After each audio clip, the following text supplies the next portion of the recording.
Do keep in mind that anytime you open the battery box, there may be some water along the seam of the box, and some of that water will come inside. You want to keep your battery box as dry as possible. So there you can see some of the water there that's come in from the seams as we opened the battery box bay. And we are going to put my cell phone inside. So we have my cell phone and my registration inside, and there's room for a whole lot more. Well, a whole lot more as far as necessities go, keys, wallets, stuff like that. Board is wrapped in carbon fiber. Bluetooth signal does not escape water or carbon fiber, but it does escape the seam area.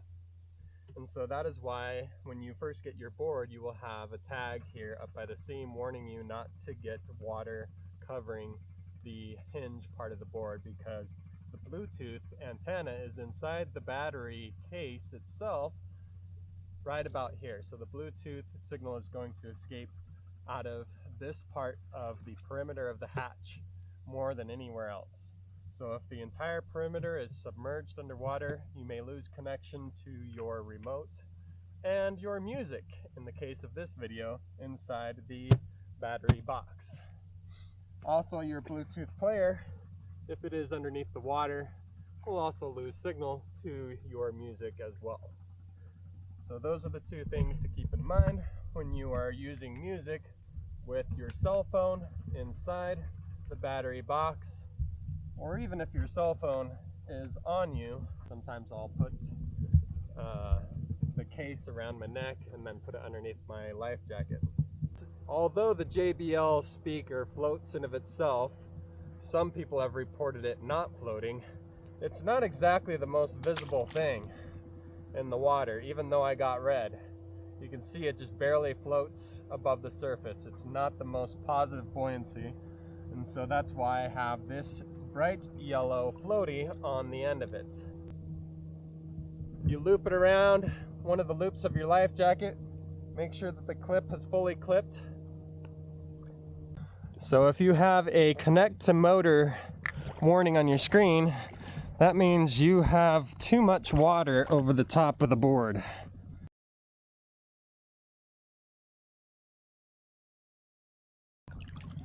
And it has lost connection to the motor.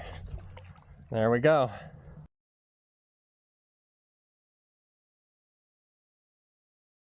So it's not super sensitive. If you have a little bit of water over your board, it's not going to be a problem.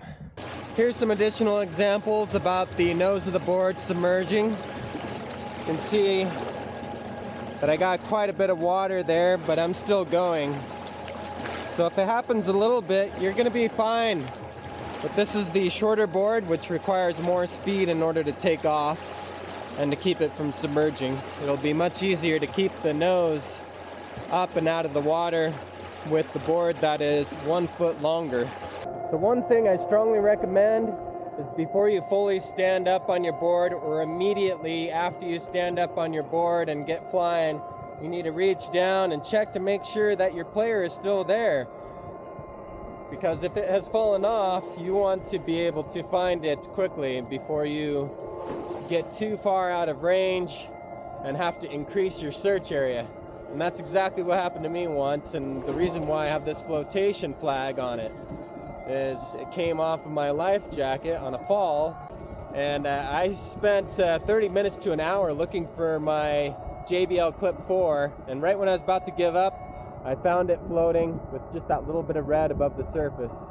If your player has run out of batteries, I would suggest putting it inside your board if you have a foil board with room for this device, and then you won't have to worry about checking on it, because when it's playing you music, you know it's on you. But when it's not playing music and it falls off, you're not gonna know.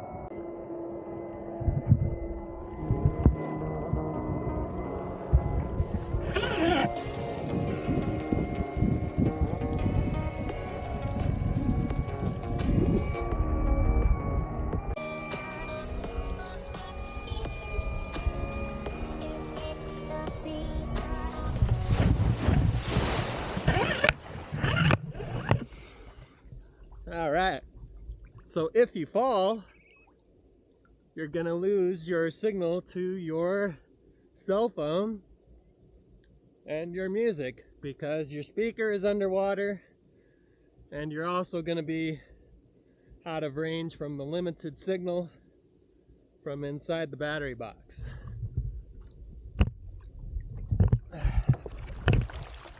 So you simply climb up, and as I mentioned before, reach behind you, press play, and you're ready to jam once again. Woo!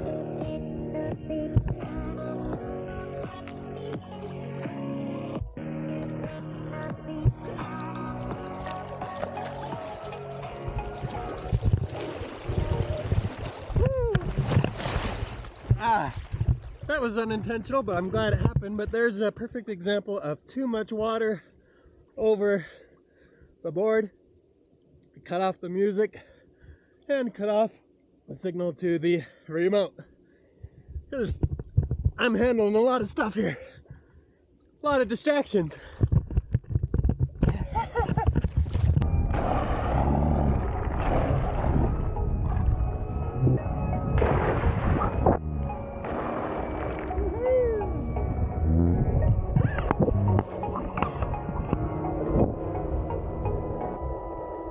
So, if you are trying anything new, trying to progress at something particular, you're a beginner, you know, anything like that, I would suggest not listening to music or keeping the volume very low, because whenever you're doing something different or trying to progress, you want to be able to hear everything. You want to be able to feel everything that your board, that the water is doing.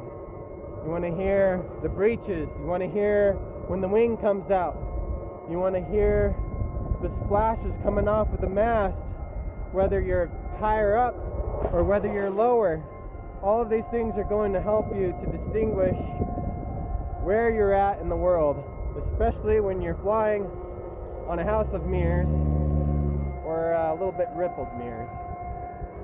Stay safe and be aware of your surroundings. And as always, live life to the fullest.